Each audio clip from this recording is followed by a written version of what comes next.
Tapi ingat, Nejat ini adalah satu kota yang dikecam oleh baginda Nabi Muhammad SAW. Dalam hadisnya, kata Nabi, kelak dari arah timur itu akan keluar 2 tanduk. Nah, Nabi sampaikan. Kemudian orang Nejat pernah bertanya kepada Nabi ketika Nabi mendoakan Yaman dengan Syam. Kata sahabat kepada Nabi, bagaimana dengan Nejat? Nabi tak doakan sampai 3 kali. Yang ketiga kali kata Nabi, di situ akan muncul para pemberontak, perusak. Nah, nanti kalau betul itu adalah bagian, kita lihat. Kalau memang Nejat ini adalah Riyadh, perhatikan apa yang terjadi di Riyadh hari ini. Replika Ka'bah yang mereka joget di atasnya itu di Riyadh. Kasino terbesar itu ada di Riyadh. Apapun yang Bapak Ibu ingin lihat di muka bumi ini dengan kasusnya yang menyeleweng dari agama, Bapak Ibu boleh lihat di sana. Tarian tanpa busana ada di sana. Jadi apapun kemaksiatan yang Bapak Ibu ingin lihat di situ nampak semua.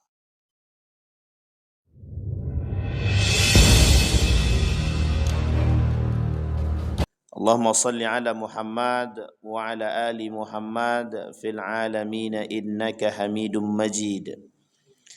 يا أيها الناس اتقوا ربكم الذي خلقكم من نفس واحدة وخلق منها زوجها وبث منهما رجالا كثيرا ونساء واتقوا الله الذي تساءلون به والأرحام إن الله كان عليكم رقيبا وقال الله تعالى يا أيها الذين آمنوا اتقوا الله وقولوا قولا سديدا يصلح لكم أعمالكم ويغفر لكم ذنوبكم ومن يطع الله ورسوله فقد فاز فوزا عظيما. Puji syukur kehadirat Allah dengan mengucapkan alhamdulillahirabbil alamin, berselawat kepada Nabi dengan mengucapkan Allahumma shalli ala Muhammad wa ala ali Muhammad fil alamin innaka Hamidum Majid. Kata Allah dalam surat Al-Anfal, wa a'iddu lahum mastata'tum min quwwati wa min ribatil khayli turhibuna bihi aduwallahi wa aduwakum wa akharina min dunihim la ta'lamunahumullahu ya'lamuhum wa ma tunfiqu min syai'in fi sabilillahi yuwaffa ilaikum wa antum la tuzlamun. Artinya begini, dan siapkanlah untuk menghadapi mereka kekuatan apa saja yang kamu sanggupi, dan dari kuda-kuda yang ditambat untuk berperang, yang dengan persiapan itu kamu menggentarkan musuh Allah dan musuhmu, dan orang-orang selain mereka yang kamu tidak mengetahuinya, sedang Allah mengetahuinya. Apa saja yang kamu nafkahkan pada jalan Allah, niscaya akan dibalas dengan cukup kepadamu, dan kamu tidak akan dianiaya atau dirugikan. Baik Bapak Ibu sekalian yang berbahagia, subuh ini kita mau bahas sedikit cerita tentang revolusi Arab. Jadi saya tadi minta sama Bang Budi jangan di live streaming, karena ini agak sedikit sensitif. Revolusi Arab. Revolusi Arab ini sebenarnya bahasa sederhananya pemberontakan orang Arab. Tapi ada komanya. Ini nanti tolong di bahasanya diperbagus Bang Ryan. Pengkhianatan orang Arab. Orang Arab ini yang mana? Nanti Bapak Ibu boleh lihat. Ada 2 poin di sini. Pengkhianatan orang Arab terhadap kerajaan Islam. Dan ini adalah aspek yang lain daripada runtuhnya Turki Utsmani. Dulu kita sudah bahas, dari awal sudah kita bahas itu tentang runtuhnya Turki Utsmani. Setelah runtuhnya Turki Utsmani, kita sempat sudah bahas persoalan Kemal Atatürk. Jadi sebab runtuh Turki Utsmani itu internal dan eksternal. Yang Kemal Atatürk sudah kita bahas tuh, sampai siapapun pendukungnya di kalangan negara kita ini juga sudah ada yang mendukung, mulai dari Soekarno, kemudian ditolak sama Muhammad Nasir, Hasan yang tak terima dengan ide dan oleh beberapa anggota dewan yang lalu juga menolak dibuatnya jalan Mustafa Kemal Atatürk di Jakarta. Ada aspek lain atas runtuhnya Turki Utsmani. Aspek lain atas runtuhnya Turki Utsmani ini kita sebut sebagai revolusi Arab. Kalau bahasa lain Arab Spring. Ini Arab Spring. Ini sejarah aja, ini sejarah. Kita runut. Jadi dalam poin ini, dalam poin revolusi Arab ini, ada satu negara yang punya peran besar dan andil terhadap hancurnya negara, hancurnya kerajaan. Karena ketika itu ada dorongan atau keinginan kuat atas kemenangan Perang Dunia yang pertama. Siapa mereka? Negara ini yang mana? Negara ini disebut dengan Inggris. Waktu itu disebut dengan British. Ini kemarin kita sudah bilang ya Bapak Ibu ya, dulu ada tiga kelompok golongan yang dibentuk oleh Inggris untuk menghancurkan Islam. Bahai, kemudian Ahmadiyah, kemudian Wahabi di 3 negara sekaligus. Beda-beda negaranya. Bahai ada di Mesir, Ahmadiyah ada di India. Ingat nih poin penting dalam negara-negaranya. Yang ketiga adalah Saudi Arabia, Wahabiyah waktu itu. Buatan besutan Inggris 3 ini. Besutan itu bentukan Inggris. Memang tujuannya untuk menghancurkan Islam. Nah sekarang kita lihat Bapak Ibu. Di dalam revolusi Arab ini, kita merujuk kepada 1914. Pecahnya Perang Dunia Pertama. Yang ketika itu negara yang dianggap kuat adalah dalam Perang Dunia ini. Salah satu negara yang dianggap kuat adalah Inggris. Inggris pengen banget bagaimana caranya memenangkan pertarungan itu. Sehingga Inggris ini membangun komunikasi dengan berbagai negara. Yang ketika itu Turki Utsmani sedang dalam kondisi yang tidak stabil dan tidak lagi baik-baik saja. Jadi dulu kita pernah ceritakan ketika Mustafa Kemal Atatürk sebagai panglima, di situ dia pemegang semua komunikasi antara beberapa negara karena dia adalah Menteri Pertahanan Negara. Sebelum runtuh Turki Utsmani, Mustafa Kemal Atatürk sudah menjalankan misinya. Apa misi dia? Membangun satu kesatuan yang kekuatannya dibantu oleh negara-negara yang lain. Termasuk salah satunya Prancis, Jerman dan lain sebagainya. Itu komunikasi yang dibangun oleh Kemal Atatürk karena dia Menteri Pertahanan ketika itu. Dan tidak bisa diingkari itu. Maka setelah itu terbentuk yang disebut dengan Young Turk. Terbentuk pemuda-pemuda Turki yang kelak membangun satu organisasi baru, partai baru, namanya Partai Anak Muda. Partai Anak Muda yang kelak yang menggulingkan Turki Utsmani.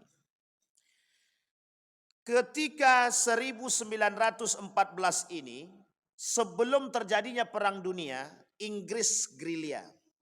Cari mana yang bisa dibangun kekuatan.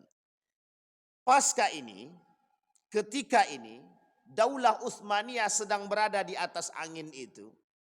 Mulai pada kondisi yang tidak stabil, terpecahlah beberapa negara-negara, beberapa kerajaan-kerajaan Islam yang berada di bawah naungan Turki Utsmani. Sama persis kejadian ini pada kejadian Perang Salib yang pertama ketika kondisi umat Islam dalam keadaan tidak stabil, Daulah Abbasiyah banyak sekali. Jadi Bapak Ibu, keadaan Turki Utsmani dengan daulah atau dinasti Utsmaniyah dengan dinasti Abbasiyah itu tidak jauh berbeda. Dinasti Abbasiyah itu ada muncul nanti Syiah Fatimiyah, kerajaan Syiah Fatimiyah, Saljuk dan lain sebagainya. Ini kerajaan-kerajaan kecil-kecil dulunya. Turk juga ada kerajaan Turki kecil ketika itu. Yang kerajaan-kerajaan kecil ini pecahan daripada Abbasiyah. Sama. Ketika kerajaan-kerajaan kecil ini mulai tidak percaya dengan dinasti Abbasiyah, disinilah muncul keinginan oleh Syiah Fatimiyah untuk menaklukkan untuk menaklukkan dinasti Abbasiyah yang sudah berada pada posisi berdiri sendiri. Tidak ada lagi kerajaan Islam yang lain yang mau ikut, termasuk Bani Saljuk. Ini Bani Saljuk. Singkat cerita, ini kejadian sama dengan Turki Utsmani. Posisi dinasti Utsmaniyah ketika ini, hutang banyak kerajaan-kerajaan kecil ini yang berada di pesisir, yang keluar, yang masih masuk dalam daftar negara kekuasaan atau wilayah kekuasaan Turki Utsmani memisahkan diri. Termasuk salah satunya ada seorang pemuda bernama Syarif Hussein. Nah, ini nanti kainnya agak ke atas, makanya agak sensitif kalau di live streaming kan. Ada namanya Syarif Hussein yang oleh British dianggap pemuda ini gagah, bagus, politikus, bisa diajak kerjasama. Oleh Inggris gerilya nih. Kata Inggris, Sen, ini bahasa kita aja nih. Kalau ente mau jadi penguasa, kita ambil Hijaz, itu kita ambil. Ketika itu dinasti Utsmaniyah ini itu mencakup Hijaz. Hijaz ini adalah Mekah, Madinah dan sekitar. Ketika itu Turki Utsmani membangun rel kereta api dari Turki lewat nanti India. Di sini yang ikut kerjasama, yang ikut mengambil alih proyek ini, itu banyak negaranya. Perancis, Inggris, Jerman salah satunya. Tapi dalam perang ini nanti, dalam perang dunia pertama ini kita agak bercabang memang. Dalam perang dunia pertama ini, Inggris dia dengan sekutu dia, Jerman dengan sekutu dia. Maka ketika itu Turki Utsmani dia bingung. Mau sebelah mana nih? Sebelah Inggris kah musuh yang jelas? Apakah sebelah Jerman kah yang abu-abu? Karena ketika itu Utsmaniyah tidak punya lagi kekuatan. Bahasa lainnya bagaimana? Bahasa lainnya kerajaan ada, tapi tenaga tidak ada, ekonomi rusak, politik rusak, hutang melimpah. Ini pemanfaatan terbaik. Apa yang dilakukan oleh Inggris tadi? Datanglah Inggris ini bertemu dengan seorang pemuda bernama Syarif Hussein ibn Ali yang ketika itu menjadi gubernur Mekah. Apa kata Syarif Hussein? Ini nanti pada bahasan pengkhianatan. Kata Syarif Hussein, kata Inggris, lo ente mau jadi raja, mau jadi khalifah untuk Hijaz. Ambil sama kalian Hijaz, kami bantu secara ekonomi, maka kalian berperanglah melawan Turki Utsmani. Ambil caplok sebagian bagian-bagian kecil daripada kekuasaan Turki. Setelah diambil, nanti kalian akan kami lantik menjadi khalifah untuk negara Hijaz. Oleh Syarif Hussein disambut dengan baik. Apa sambutan yang baik yang dilakukan oleh Syarif Hussein? Kata Syarif Hussein, sekarang ini Turki sedang dikuasai oleh Yongtuk, anak-anak muda Turki yang sudah jauh dari syariat Islam, yang sudah keluar daripada Al-Quran, yang sudah tidak sejalan dengan syariat Islam. Karena misi sekuler yang sedang berjalan. Jadi memang komplikasi betul penyakitnya Turki Utsmani itu. Samalah dengan kita sekarang ini komplikasi. Penyakitnya di mana-mana. Ketika itu posisi budaya sudah tidak baik-baik. Posisi politik sudah tidak baik. Ekonomi sangat tidak baik sekali. Hutang melimpah, politik nggak bagus. Anak muda yang memimpin. Sehingga kata Syarif Hussein, ya udah, ini jauh dari agama. Awal motif yang diinginkan oleh Syarif Hussein adalah motif agama. Demi agama kita harus menjaga kekhalifahan Islam. Nah, ini namanya menjual agama tuh di situ. Jadi kalau Bapak Ibu tahu An-nifaq wal munafiqun itu dia. Jadi sengaja diangkat isu agama untuk merebut atau mendapatkan simpati dan empati dari masyarakat bahwa pemuda-pemuda Turki, pemimpin-pemimpin Turki Utsmani hari ini sangat jauh daripada Islam, dijadikan agama sebagai landasan untuk menarik simpati masyarakat agar mau berperang. Agar mau berperang. Singkat cerita Bapak Ibu sekalian yang berbahagia, kata Syarif Hussein, dihasutlah karena dia gubernur Mekah ketika itu, dihasutlah nih orang-orang yang ada di Mekah, pemuda-pemuda siap berjuang untuk mengambil alih. Terkhusus yang ketika itu mereka ambil alih adalah Makkah itu sendiri, Hijaz, Mekah, kecuali ketika itu yang belum mereka kuasai adalah Madinah. 1914. Baik, sekarang kita lihat lagi. Ketika revolusi Arab mulai naik, mulai ditampakkan melalui propaganda Arab, ketika Syarif Hussein sudah siap berperang dengan pemuda-pemuda Mekah itu untuk menaklukkan sebagian besar, Inggris membangun kerjasama dengan negara yang lain. Inggris membangun kerjasama dengan negara yang lain. Negara mana yang dibangun, yang diajak kerjasama oleh Inggris ketika itu? Salah satunya adalah Prancis. Nanti di sini Bapak Ibu, disinilah nanti perebutan kota-kota Arab. Termasuk salah satunya Nejat. Yang sebagian orang mengatakan Nejat hari ini itu adalah Riyadh. Nejat hari ini itu adalah Riyadh. Kata sebagian, ada yang mengatakan, sebagian lain mengatakan perbatasan masih masuk Saudi, tapi masih agak ke pinggir sekali. Tapi ingat, Nejat ini adalah satu kota yang dikecam oleh baginda Nabi Muhammad SAW dalam hadisnya. Kata Nabi, kelak dari arah timur itu akan keluar dua tanduk. Nah, Nabi sampaikan. Kemudian orang Nejat pernah bertanya kepada Nabi ketika Nabi mendoakan Yaman dengan Syam. Apa kata orang Nejat? Kata sahabat kepada Nabi, bagaimana dengan Nejat? Nabi tak doakan sampai 3 kali. Yang ketiga kali kata Nabi, di situ akan muncul para pemberontak, perusak. Nah, nanti kalau betul itu adalah bagian, kita lihat. Kalau memang Nejat ini adalah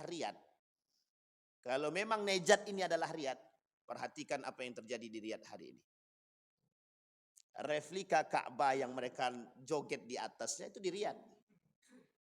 Kasino terbesar itu ada di Riyadh. Apapun yang Bapak Ibu ingin lihat di muka bumi ini dengan kasusnya yang menyeleweng dari agama, Bapak Ibu boleh lihat di sana. Boleh lihat. Tarian tanpa busana ada di sana. Perbatasannya tak jauh itu adalah bagian kecil, kota kecil yang hari ini menjadi sanjungan ibu kota. Negara industri, kota industri kata mereka. Tapi ingat, di samping kota industri, kota metropolitannya juga. Jadi apapun kemaksiatan yang Bapak Ibu ingin lihat di situ nampak semua. Kelihatan. Ada semua di situ. Tapi apakah betul itu Nejat secara pasti dalam yang dikatakan oleh Nabi dalam doanya, celakalah bagi Nejat tersebut? Wallahu a'lam bishawab. Tapi sebagian ulama mengatakan itu dia. Tapi sebagian lain ada yang mengatakan bahwa arah timur yang dimaksud oleh Nabi itu adalah Kufah. Kufah itu mana? Yang sekarang disebut dengan Irak. Kenapa kok bisa negara ini menjadi satu poin juga? Di situ banyak para pengkhianat. Kita ambil dulu contohnya. Pengkhianatan pertama yang mereka lakukan kepada Ali bin Abi Thalib. Pengkhianatan kedua mereka lakukan kepada Al-Hasan. Pengkhianatan ketiga mereka lakukan kepada Al-Husain. Sampai terbunuh. Yang dibunuh itu adalah keluarga Nabi, cucu Nabi. Satu keponakan Nabi, sepupu Nabi, menantu Nabi. anak angkat Nabi, semua Pak, anak Nabi Kufah. Yang hari ini kita kenal sebagai Syiah. Tahu Bapak Ibu Syiah ya? Dalam satu sisi, ketika perperangan Suriah, ini kita geser sedikit, perperangan Suriah, ini pengkhianatan ya, perperangan Suriah. Yang berperang di dalam perperangan Suriah itu salah satunya adalah kelompok Syiah yang mendukung siapa presidennya? Siapa Pak? Bashar Assad. Syiah Pak. Sampai salah satu pengamat politik itu mengatakan, dan ketika diwawancarai ada orang Indonesia yang tinggal di sana, apa kata dia? Orang yang sudah wajib militer haram untuk sholat. Coba bayangkan tuh. Jadi jadi sebenarnya begini, peran Syiah pada masa runtuhnya Daulah Abbasiyah, adakah? Kita lihat lagi. Ternyata ada Pak, yang menghancurkan dinasti Abbasiyah itu salah satunya Syiah Fatimiyah. Alasannya sama, Islam juga. Sama dengan apa yang dilakukan oleh mohon maaf Syarif Husain ini. Syarif Husain juga begitu. Dalilnya agama, pokoknya kita rebut. Nah, jadi motif agama menjadi satu hal yang harus mereka lakukan. Nah, singkat cerita Bapak Ibu, ketika Perang Dunia berlangsung 1917 sampai dengan 1918, para pembelok Arab ini berhasil mengambil alih beberapa kota besar dari Ottoman Empire atau Turki Utsmani. Sehingga ketika itu Inggris bergerak menuju Palestina dan Irak, berarti Kufah dan Yerusalem. Ternyata Inggris untuk Palestina dan Irak itu membangun perjanjian lain dengan negara lain. Janjinya tadi pertama dengan siapa? Syarif Husain. Janjian kedua dengan negara asing, Perancis, untuk mengambil alih Yerusalem dan Irak. Singkat cerita Bapak Ibu sekalian yang berbahagia, mereka pertama sekali mencoba mengambil alih kota-kota besar. Diambillah yang di Palestina itu Yerusalem, dan yang di Irak perbatasan itu diambil adalah Baghdad. Diambil Pak. Tapi ingat itu Pak, ini kondisinya nanti Bapak lihat dalam peta itu Syam. Ingat kalimatnya Syam. Dan nanti ada tak jauh dari situ nanti ada satu negara lagi yang didoakan oleh Nabi namanya Yaman. Dua kota ini menjadi tujuan utama sampai hari ini. Dan dua kota ini sampai hari ini akan bertahan sampai hari kiamat. Dalam agama yang lurus, pemahaman yang baik. Karena dalam doanya baginda Nabi Muhammad sallallahu alaihi wasallam. Maka Bapak Ibu sekalian yang berbahagia, rencana Syarif Husain untuk menciptakan kerajaan Arabnya sendiri agak sedikit terganggu ketika Inggris melakukan pengkhianatan atas perjanjian yang mereka bangun. Ternyata setelah Inggris Perang Dunia selesai, Inggris memenangkan Perang Dunia. Apa kata Inggris? Inggris membangun dengan satu kelompok lagi yang ini ada kaitannya dengan negara Arab yang saat ini kita sebut sebagai Kerajaan Saud. Ini agak masalah sedikit nih Pak. Di mana letak Kerajaan Saud ini? Mohon maaf nih Pak. Saud, keluarga Saud ini berada di Riyadh, Najd ketika itu. Apa kata Inggris? Kau mau ambil alih Hijaz? Kalau kau mau ambil alih Hijaz, kita gulingkan Syarif Husain dan keluarga. Karena ketika Syarif Husain naik menjadi khalifah, naik menjadi raja di Arab itu, semua tempat-tempat poin penting Yordania, Suriah diduduki oleh anak-anak dia. Apa kata Inggris kepada keluarga Saud? Mau kita ambil alih? Kau siap kerjasama dan bantu Inggris? Siap. Ketika inilah Pak terjadi kerjasama antara Inggris dengan keluarga Saud untuk merebut kembali Hijaz tadi. Kenapa demikian? Karena posisi Hijaz ini sangat posisi yang terhormat. Karena orang yang menjadi gubernur di Mekah dan Madinah ini mesti terhormat. Karena penjaga dua tanah suci. Ambisi keluarga Saud tinggi, ingin mengambil alih tersebut. Bekerja samalah Saud dengan satu orang. Kau mau pemahamanmu aku sebarkan, maka kita bekerja sama. Namanya Muhammad bin Abdul Wahhab. Nah, ini poin penting. Kita tak ke situ sebenarnya. Tapi ini revolusi Arab. Revolusi Arab. Apa maksudnya Pak Ustadz? Ingin membangkitkan kerajaan Arab, tapi uniknya menjatuhkan kerajaan Islam. Jadi Islam itu menjadi salah satu kambing hitam mengatasnamakan agama demi kepentingan pribadi. Tapi coba Bapak Ibu runut. Coba runut sampai ke atas. Sampai pada masa dinasti Umayyah. Seperti itu enggak? Sama. Perebutan kekuasaan. Dengan dalih agama yang dilakukan. Ketika Muawiyah, Yazid bin Muawiyah turun ke dinasti Abbasiyah. Sampai dinasti Abbasiyah runtuh. Naik Saljuk. Bani Saljuk juga begitu memperebutkan dinasti Abbasiyah. Syiah Fatimiyah juga begitu merebutkan. Saling merebutkan satu dan sehingga sampai pada akhirnya Turki Utsmani juga begitu.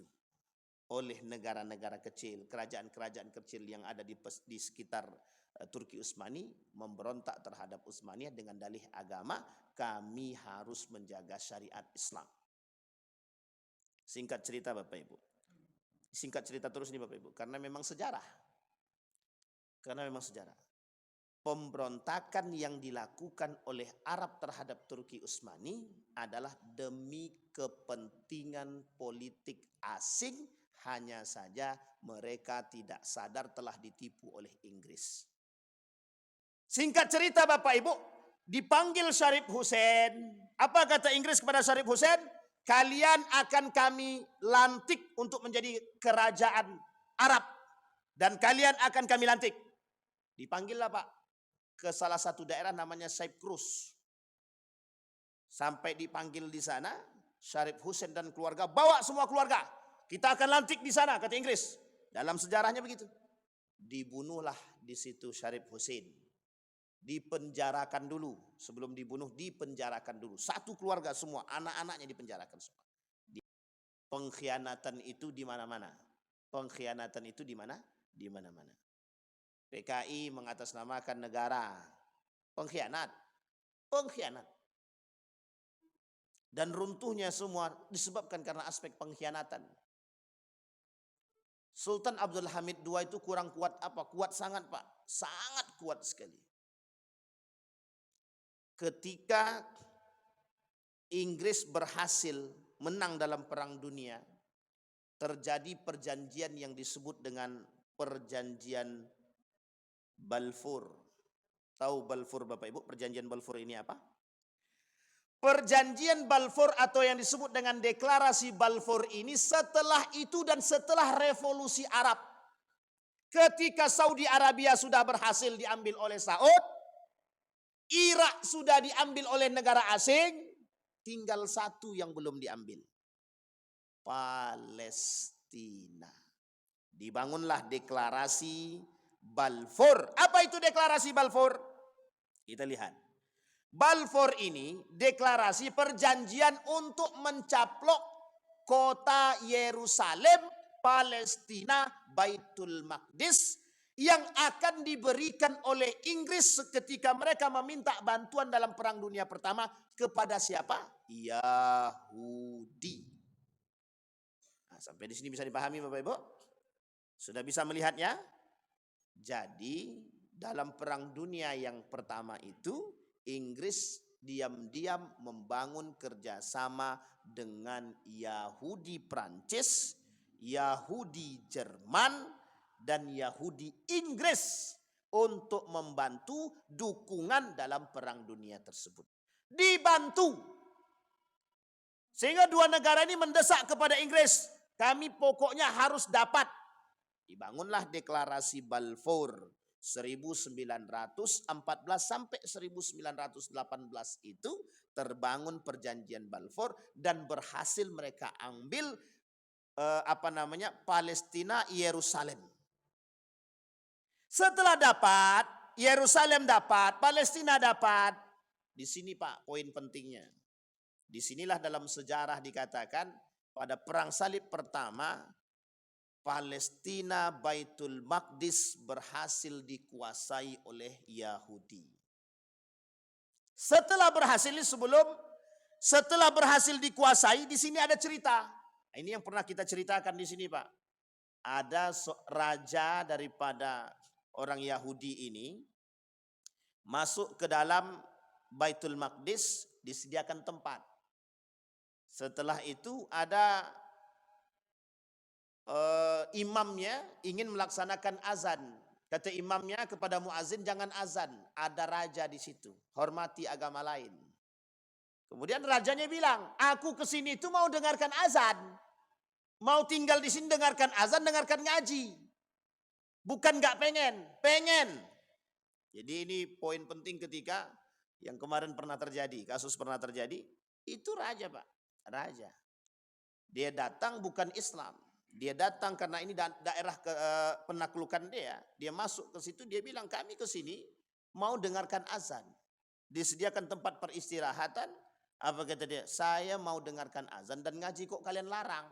Kenapa kau larang orang azan? Kenapa kau larang orang ngaji? Kata dia. Ini poin pentingnya Pak. Ditaklukkanlah Pak dalam perjanjian Balfour ini. Ketika dalam perjanjian Balfour inilah Bapak Ibu sekalian yang berbahagia, disinilah yang dibangun oleh mereka yang disebut dengan gerakan Zionis. Jadi gerakan Zionis itu sudah dibangun. Siapa pemukanya ketika itu? Theodor Herzl. Berhasil mereka membangun gerakan Zionis ini Pak. Tapi posisinya ketika itu, posisinya ketika itu, apakah orang-orang yang berada di Hijaz ini tahu ini sudah diambil? Tidak tahu. Karena tahu ya ketika itu mereka punya kerajaan, Irak punya kerajaan, ini kemudian juga punya kerajaan. Ternyata diambil alih oleh Yahudi, mereka tidak tahu. Singkat cerita, lama kemudian mereka mengerti dan tahu ternyata banyak orang-orang Eropa Yahudi sudah mulai berpindah. Disinilah baru tahu Pak, mohon maaf baru tahu. Mereka baru tahu. Baru tahu apa? Baru tahu bahwa kota Yerusalem yang suci ini sudah diambil alih oleh orang Yahudi. 1918. Diakuilah oleh PBB 1947. Negara Israel. Oleh 198 negara disebut dengan ilegal. Yang tadinya cuma sepetak tanah mereka buat perluas. Oleh PBB diakui.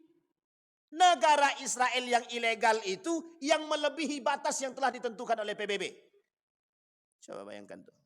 Singkat cerita Bapak Ibu sekalian yang berbahagia. Kata PBB, tanah yang diambil oleh Israel berlebih.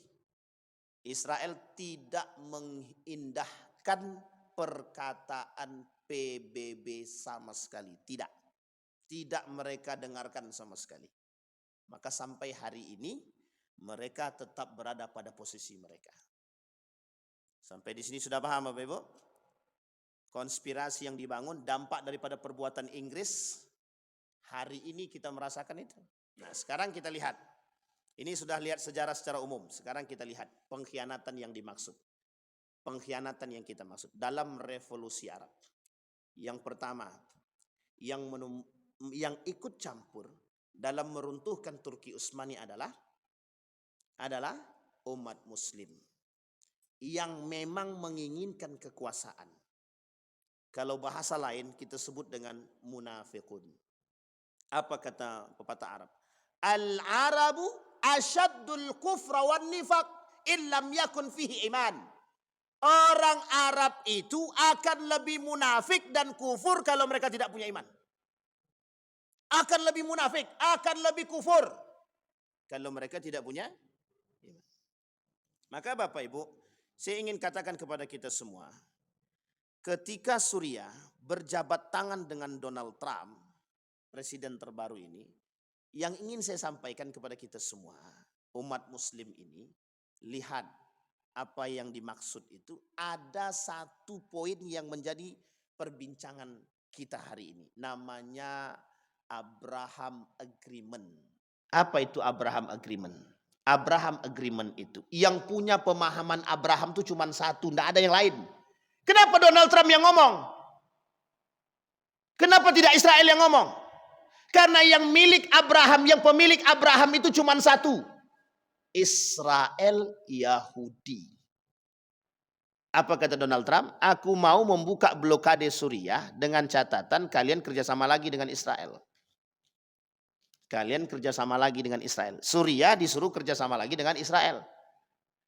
Kemudian Saudi sebagai mediator harus berinvestasi dan mengikuti dan menandatangani perjanjian Abraham Agreement. Perjanjian Abraham. Ini salah satu jalan yang mereka inginkan untuk masuk kepada Abrahamic religion.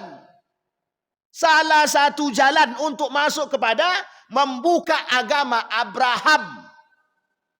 Jangan salah Pak.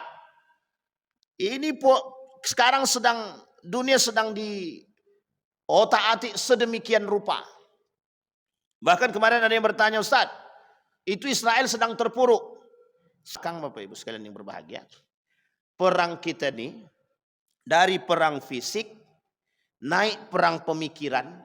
Dalam perang pemikiran itu ada perang politiknya, perang ekonominya, perang budayanya, perang bahasanya, semua perang di situ. Hari ini kita lihat perubahan politiknya sama, semuanya masuk di situ. Karena Bapak Ibu harus tahu, ada indikasi yang ingin kita angkat adalah nampaknya perang dunia yang selanjutnya yang kelak akan dibarengi dengan perang agama yang dahsyat antara Yahudi dengan Islam. Kalau Israel selesai dan umat muslim menang atas Israel apa yang terjadi? Kiamat kan? Tapi mungkinkah itu terjadi? Kita lihat. Kita lihat pada sisi yang lain.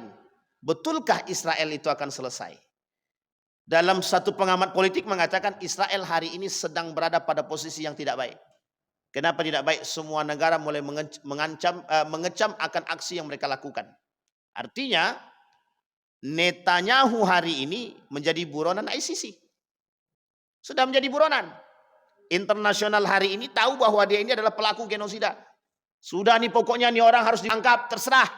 Pertanyaannya adalah, mungkinkah Amerika tunduk kepada Israel? Mungkinkah Amerika? Kalau memang Amerika tunduk kepada, kalau memang Amerika tidak tunduk kepada Israel, mengapa perjanjian yang dibangun adalah Abraham Agreement? Kenapa harus Abraham Agreement? Kenapa harus perjanjian Abraham yang diminta? Ketika Saudi menjadi mediator, apa kata Donald Trump? Ikut kemudian berinvestasi. Donald Trump hanya inginkan harta dia, tapi ingat di balik itu ada politik yang dibangun oleh kaum Yahudi. Yahudi tidak sendiri Pak. Yahudi itu banyak, Israel itu sendiri. Tapi Yahudi yang di belakang ini, itu semua mendukung Israel. Yang mereka hari ini yang mereka kecam itu cuma genosida. Yang mereka kecam, aksi kekejaman. Tapi politik pencaplokan agama, politik pencaplokan Yerusalem tetap berjalan. Apa kata Erdogan? Hancur Baitul Maqdis. Kalau Baitul Maqdis ini berhasil jatuh, maka sulit bagi kita mempertahankan Medina. Ini Erdogan sendiri yang bilang. Oleh Ustaz Fahmi Salim kata, kalau sudah berhasil mereka caplok Yerusalem, Palestina, Baitul Maqdis, maka sulit bagi kita menjaga Madinah. Sekarang kita lihat, tangan yang mereka gunakan yang mana? Tangan yang mereka gunakan adalah tangannya kerajaan-kerajaan Islam. Bukan yang lain Pak, tangan-tangan kerajaan Islam. Tangan-tangan negara-negara Arab dari dulu sampai sekarang. Berarti dampak daripada Arab Spring sampai hari ini Pak, terasa bagi umat muslim. Pengkhianatan yang dilakukan oleh orang-orang Arab terhadap agama. yang mengatasnamakan agama demi kepentingan politik dan kerajaan. Jadi tidak salah kalau kita bilang, oh ini masalah perang ini berarti perang agama nih Ustaz, perang agama. Tapi perangnya perang politik juga. Iya, perang politik juga memang. Tapi uniknya yang dijadikan alasan adalah agama. Baik. Kemudian pada tahun 1917 dibentuklah 3 perjanjian yang bertolak belakang. Kita lihat perjanjian yang tolak belakang itu. Skenario yang dibangun atau 3 skenario politik yang dibangun yang berada di atas dunia Arab. Gerakan Arab bersikeras untuk mendapatkan kerajaan Arab yang dijanjikan lewat Syarif Hussein yang tadi. Perancis kemudian mengharapkan bagian tanah yang untuk Palestina tadi. Juga berharap untuk mendapatkan Palestina yang kelak terjadi pertempuran antara yang melawan Perancis, yang melawan Jerman, yang ketika itu tergulinglah Turki Utsmani. Jadi Bapak Ibu, pengkhianatan.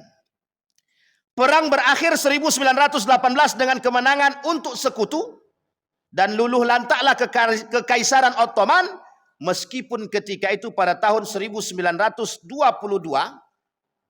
Turki Utsmani masih ada, tapi kekuatan kerajaan sudah tidak ada. 1925 habis semua. 1925 berubah menjadi Republik Turki. Tidak lagi menjadi kerajaan Turki Utsmani. Nah, jadi Bapak Ibu sekarang kita lihat prediksi akhir zaman. Kita lihat prediksi akhir zaman. Di dalam perkataan baginda Nabi Muhammad SAW, yang menghancurkan Islam adalah umat muslim. La yabqal Islam illa ismu wa la yabqal Quran illa rasmu. 1. Hadis yang lain. Akan muncul di tengah umatku, kata Nabi, akan muncul di tengah umatku orang-orang yang suka beryuforia. Apa maksudnya euforia di sini? Mereka yang cinta kepada dunia, mereka yang haus akan kekuasaan, mereka yang haus akan jabatan. Kata Nabi dalam hadisnya.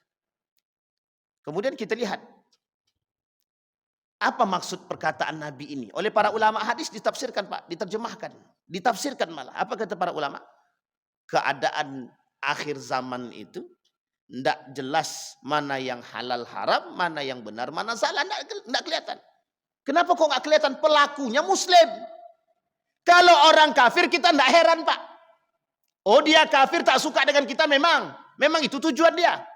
Tapi kalau umat muslim Pak, ini yang membuat kabur tuh di sini. Apa kata mereka? Yang membuat kabur itu ya umat muslim.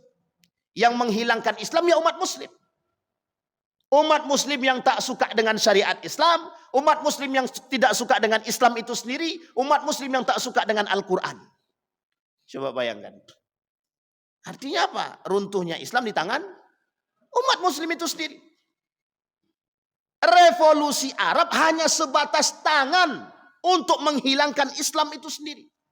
Cara Inggris untuk menghancurkan Islam melalui tangan umat muslim. Yang dilakukan oleh Snok-Horgen sama Aceh. Siapa yang berhasil meluluh lantakkan Aceh itu, kerajaan Samudra Pasai itu? Yang begitu kuat, yang terkenal sampai gaungnya di mana-mana itu. Seorang pemuda bernama Snok-Horgen berhasil belajar di Mekah, belajar bahasa Arab, belajar Al-Quran, balik nikah dengan orang pribumi. Masuk menjadi penasehat kerajaan, dihancurkannya di dalam, Pak. Di dalam. Artinya siapa? Dia berhasil masuk, dia hasut para orang-orang muslim-muslim yang lain untuk memberontak kepada kerajaan. Hancur. Keberhasilan. Setelah tahu bahwa dia pemberontak, dikeluarkan. Dideportasi. Tidak tahu sampai hayatnya. Ada yang mengatakan dia meninggal di Bogor, ada yang mengatakan dia meninggal di negara dia. Karena waktu itu dia sempat menikah dengan seorang wanita di Bogor. Ini poin penting Pak. Yang ingin kita lihat lagi adalah umat muslim, mukmin hari ini sedang diobrak-abrik oleh mukmin itu sendiri. Kita ambil Pak, mohon maaf ya Pak ya, mohon maaf. Coba Bapak Ibu bayangkan satu kasus yang itu saja yang kita bahas sampai medianya begitu serius membahas Pak. Kita ini dibuat apa sekarang nih? Coba bayangkan, poin-poin pentingnya perhatikan baik-baik Pak. Ini persoalannya betapa bodohnya kita diperbodohkan. Coba bayangkan, umat muslim hanya dijadikan bahan mainan dan candaan media. Ini poin kita hari ini. Coba lihat seriusnya, saking seriusnya Inggris. Cara Inggris ingin menghancurkan Islam itu saking seriusnya. Saking seriusnya mereka kerjasamanya dengan negara-negara Arab untuk menghancurkan Islam itu sendiri. Dibuat, ini orang-orang yang rakus dengan kerajaan ini nampak nih. Orang-orang yang rakus dengan kerajaan nih. Itu yang didekati. Sekarang Bapak Ibu boleh lihat. Sama enggak? Sama. Modelnya sama. Orang-orang yang punya kepentingan, bukan muslim kafir, dia punya kepentingan, yang dia dekatkan siapa? Calon-calon pemimpin-pemimpin. Yang muslim juga, mereka danai. Sama Pak.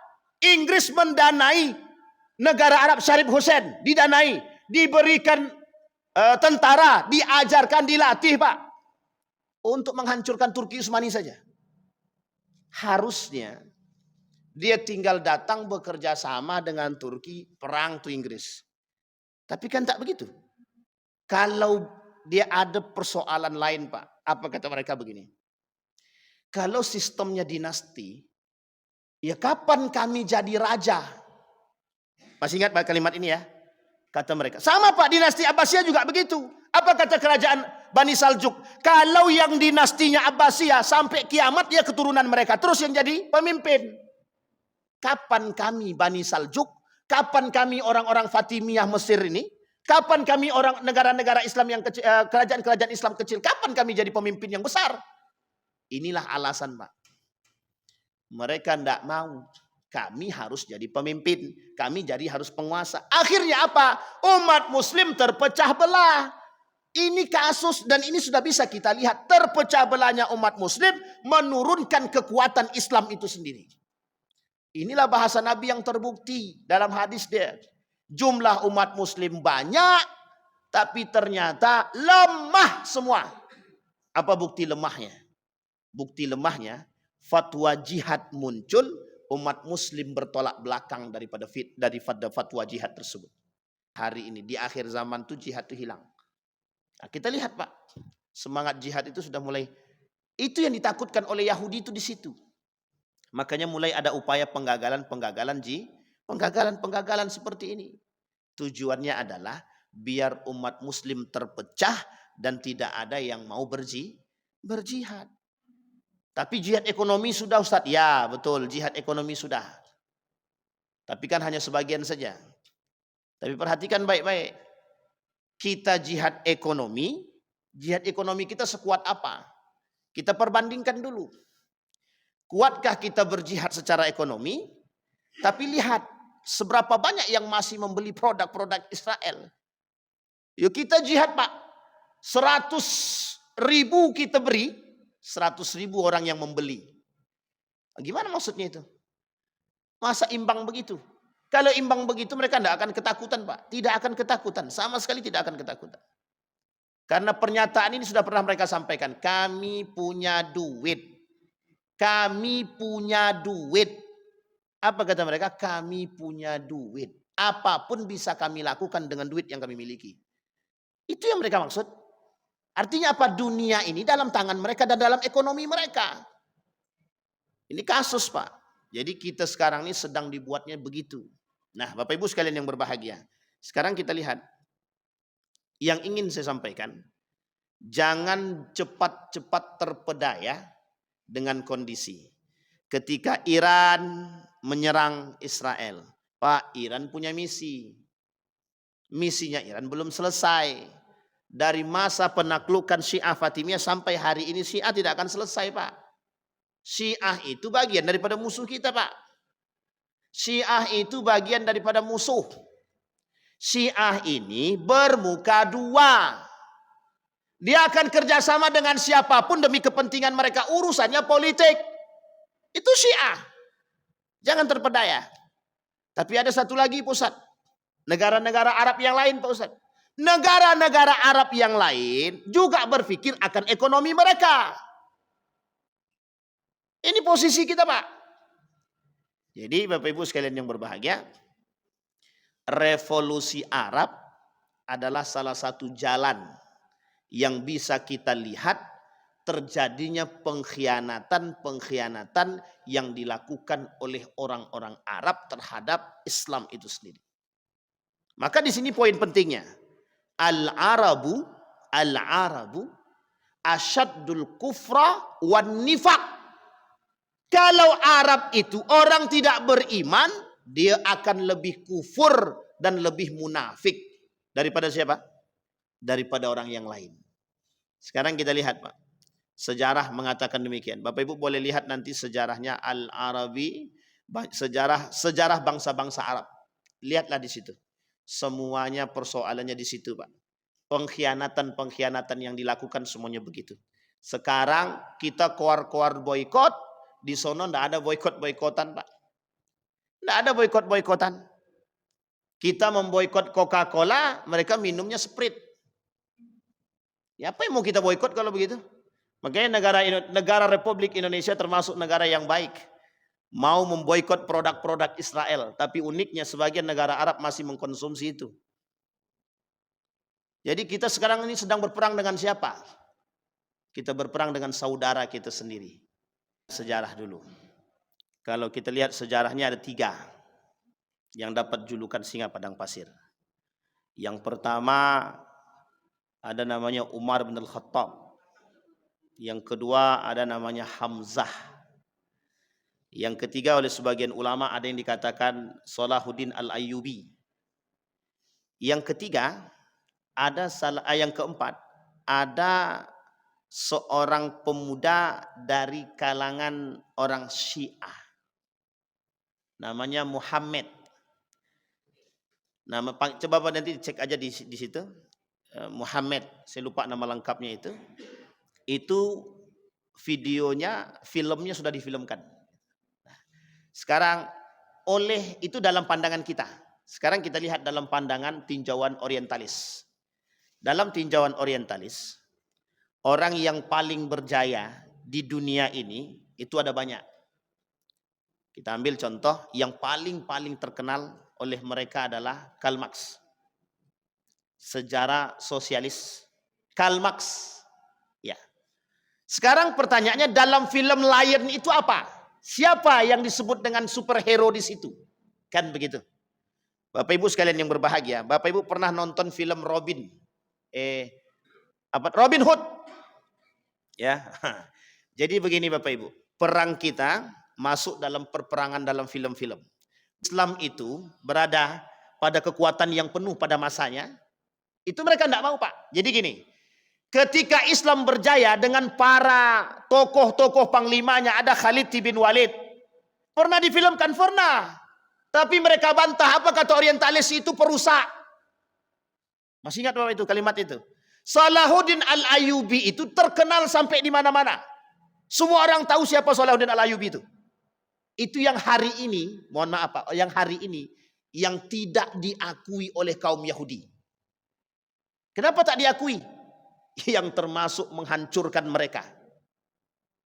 Kenapa Yahudi tak suka dengan Umar bin Khattab? Umar ketika itu tidak membumi hanguskan gereja, tidak. Sama Pak Salahuddin juga tidak. Tapi kenapa dalam film Robin Hood begitu dia? Sampai di sini bisa dipahami Bapak Ibu ya. Pertahanan gerejanya kuat. Jadi superhero yang mereka maksud itu sebenarnya dalam film mereka itu sebenarnya ilustrasi yang ingin mereka sampaikan bahwa sesungguhnya superhero itu adalah yang menyelamatkan dunia dengan perdamaian. Bukan urusan pribadi agama, bukan urusan yang lain. Ini poin penting Pak. Jadi kita ini dicuci bukan hanya sekedar dalam tulisan ya, dalam film juga begitu. Banyak sekali film Pak. Mohon maaf cerita Nabi Muhammad SAW. Bapak Ibu jangan tertipu dengan film. Ini saya kasih contoh filmnya langsung. Ada namanya film Kerajaan Turki Utsmani. Ada filmnya Pak. Tapi filmnya yang buat orang Eropa. Ya, yang kedua ada film Muhammad tadi. Itu yang buat Syiah. Ada yang membuat lagi film cerita Nabi Muhammad Syiah juga. Ada lagi yang buat film Nabi Yusuf. Israiliyat, cerita-cerita Israel. Itu yang buat Yahudi. Yang buat Yahudi. yang Bapak Ibu tonton tentang film Nabi Yusuf 45 episode yang kemudian ditampilkan. Ada film lagi namanya Mukhtar Nameh yang tadi saya bilang. Termasuk salah satu dianggap singa oleh mereka, Mukhtar Nameh. Nah, ini poin penting, Pak. Jadi, tapi film yang saya sebutkan ini, ada lagi namanya film Ali bin Abi Thalib yang buat Syiah atas dorongan kaum Yahudi. Dananya dari sono semua. Itu yang buat orang-orang yang saya sebut ini, itu skenario filmnya itu dibangun, Pak, dibentuk. Nah, nanti Bapak Ibu boleh ceklah film-film tersebut. Dan saya sudah menemukan sekian banyak film, ternyata tidak sama. Termasuklah salah satunya film Nabi Yusuf alaihissalam. Nabi Yusuf itu banyak sekali filmnya yang diputar balik, yang di fakta yang tidak benar itu. Banyak sekali film-filmnya yang tidak benar. Ali bin Abi Thalib termasuk. Dan urusan perfilman ini, itu banyak didominasi oleh dua. Syiah dan Yahudi. Israel. Jadi banyak. Nah, yang dalam julukan para ulama, singa padang pasir itu termasuk salah satunya yang dianggap dalam sejarah. Itu Bapak Ibu boleh lihat dalam 1001 manusia yang paling berpengaruh. 1001 manusia yang paling berpengaruh dalam sejarah Islam. Nomor 3 atau nomor 4-nya itu Khalid ibn Walid. Satu baginda Nabi. Yang kedua itu Umar bin Al-Khattab. Bukan Abu Bakar, Umar bin Al-Khattab. Masuklah kemudian ada namanya Khalid ibn Walid. Di dalam 1001 manusia yang paling berpengaruh di dunia. Nomor 1-nya baginda Nabi. Kalau saya tak salah nomor 10-nya Umar bin Al-Khattab. Nomor 10. Kalau dalam Islam Umar nomor 2. Kalau di dunia Umar dibuat mereka nomor 10. Nomor 1-nya baginda Nabi Muhammad sallallahu alaihi wasallam. Jadi Bapak Ibu, kita punya sejarah apa? Sejarah baik semua. Hanya saja umat muslim ini terpengaruh oleh gaya hidup, terpengaruh oleh pikiran-pikiran yang hari ini sangat sulit, sangat sulit untuk menghapus pikiran-pikiran itu karena sudah menjadi satu warisan. Ya mohon maaf Bapak, kalau kita tidak sama-sama bekerja keras untuk menghilangkan itu, ya tidak bisa kita lawan. Kalau Bapak Ibu tidak mau melawan, satu-satu melawan, ya itu tergantung pada kekuatan masing-masing. Insyaallah lain waktu kita coba bahas perang salib. Silakan tuh. Terakhir. Saud. Mereka namanya Bani Saud. Bani Saud di Najd. Oh bukan. Mereka ini sendiri. Jadi begini Bapak Ibu. Keturunannya ya maksudnya aku tanya. Keturunannya. Oh dari keluarga Bani Abbasiyah atau dari manakah begitu? Saud ini tidak dari keluarga mana-mana. Hanya saja seorang saudagar. Saud ini di Najd itu, dia hanya seorang saudagar saja. Saudagar tapi kaya. Jadi Arab ini punya kebiasaan. Kebiasaan Arab ini berniaga, tijarah. Dan mereka berniaga tidak di tempat. Harus keluar 3 bulan. Makanya ada namanya musim dingin, musim panas. Dan Allah sebutkan dalam Al-Quran persoalan ini. Itu pada musim-musim ini mereka keluar. Nah kalau Bapak Ibu lihat nanti anak-anak yang sekolah di sana musim panas mesti libur mereka itu. Libur 3 bulan. Dan pada musim-musim ini mereka keluar untuk berdagang. Dan termasuklah salah satunya Ahlun Najd. Ahlun Najd ini orang kaya-kaya rata-rata. Lahirlah di situ seorang pemuda yang gagah menurut mereka. Dan pemahamannya bagus. Yang kelak menjadi salah satu utusan Inggris. Ini disebut dengan Muhammad ibn Abdul Wahab. Yang ketika itu dia hanya seorang agamis, religius. Tapi ada salah satu bangsawan yang sudah membangun kerjasama atau memiliki jalur perdagangan internasional. Salah satunya Bani Saud yang disebut ketika itu Ahlus Saud namanya. Keluarga Saud. Keluarga Saud ini siapa Ustaz? Yang kelak yang menggagas Saudi Arabia. Tahu Bapak Ibu ya? Yang hari ini menjadi negara yang disebut dengan Saudi Arabia. Makanya muncul pertanyaannya, mohon maaf ini pertanyaannya muncul Pak. Apa kata dia? Kenapa orang-orang yang menjadi raja-raja di Saudi itu tidak ada dari keturunan Nabi? Itu menjadi pertanyaan Pak. Kenapa kok menjadi pertanyaan? Oh ya memang bukan keturunan Nabi, bagaimana? Uang yang ketika itu kerjasama dengan Inggris mereka, uang yang ketika itu memiliki dana mereka, yang ketika itu ambisi ingin menghancurkan Syarif Husain ya mereka. Tapi ingat kalimatnya, nejat. Poin ini yang harus kita pahami. Kenapa kok nejat? Yang dikatakan oleh Nabi dalam hadisnya, akan muncul orang-orang perusak dari arah timur, salah satunya dari Nejat. Ini yang kemudian kita paham. Jadi bukan dari dinasti Abbasiyah, bukan dari dinasti Syiah Fatimiyah, bukan juga dari dinasti Abbasiyah, Umayyah, bukan juga dari Bani Saljuk. Berarti ini terpisah. Makanya oleh sejarawan dikatakan sebenarnya kemana jalurnya Bani Saud ini? Jalur Bani Saud ini kemana? Sampai para sejarawan mengatakan hampir sulit menemukan literatur akan menemukan garis lurusnya sampai ke Daulah Abbasiyah itu. Memang tidak ada. Karena ketika itu Daulah dinasti Abbasiyah itu hanya digerogoti oleh negara-negara kerajaan-kerajaan Islam kecil saja. Tapi sudah lemah. Sudah tidak kuat. Duit sudah tak punya. Hutang sudah banyak. Sama Pak. Saud ini dia punya duit. Ini Saud ini dia punya duit. Pedagang handal dia punya duit. Sama dengan Syarif Husain. Syarif Husain ini siapa? Syarif Husain ini hanya pemuda yang agamis. Tapi politikus. Punya ambisi kekuasaan. Itu saja. Dia melihat, kata dia, Turki itu sudah nggak benar. Padahal dia cuma pengamat, tidak ada yang lain. Duit tak punya, bukan orang kaya, bukan. Hanya saja ketika itu oleh Turki Utsmani, dia ini tergabung, dianggap bagus, agamis, religius, diangkatlah menjadi termasuk kabilah terkenal ketika itu, diangkatlah menjadi gubernur Mekah. Mekah loh ya, bukan Madinah.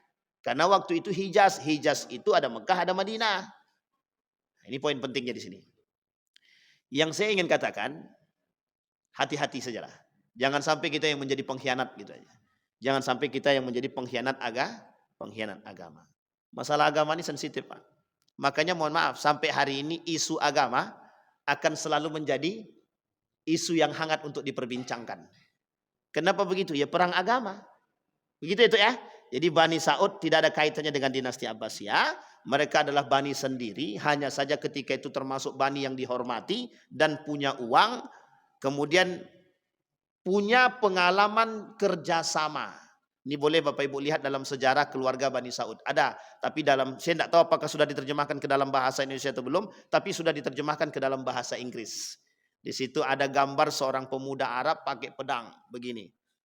Nah, jadi tapi yang ada satu sisi dalam tulisan dalam buku itu yang agak sedikit sensitif itu, ini loh sesungguhnya, inilah yang sesungguhnya keluarga Saud gitu. Makanya terus bahasa ini oleh dalam sejarah itu agak sedikit sensitif ya. Termasuk salah satunya nanti ketika mereka membangun kerajaan Saudi itu disebutkan dalam yang negatifnya, sisi negatif yang dibangun dalam cerita tersebut. Mereka ini berkhianat kepada Islam untuk mengambil kerajaan dan membangun kepentingan mereka sendiri. Gitu. Makanya sampai hari ini, saya nggak tahu ya, entah sampai kapan kita nggak tahu, tapi sampai hari ini kita lihat perubahan itu begitu drastis dari dulu sampai sekarang. Maka sebagian ulama bilang begini, di Saudi itu, di sana itu di negara Arab itu menjadi poin yang ditakuti. Kenapa kok ditakuti? Perkembangannya begitu mewah, begitu besar.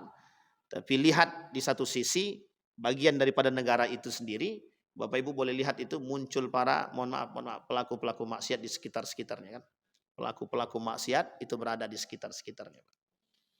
Jadi Mekah Madinah ini adalah simbol kesucian, tapi cara menghancurkannya nggak langsung di situ, harus lewat pinggir-pinggir.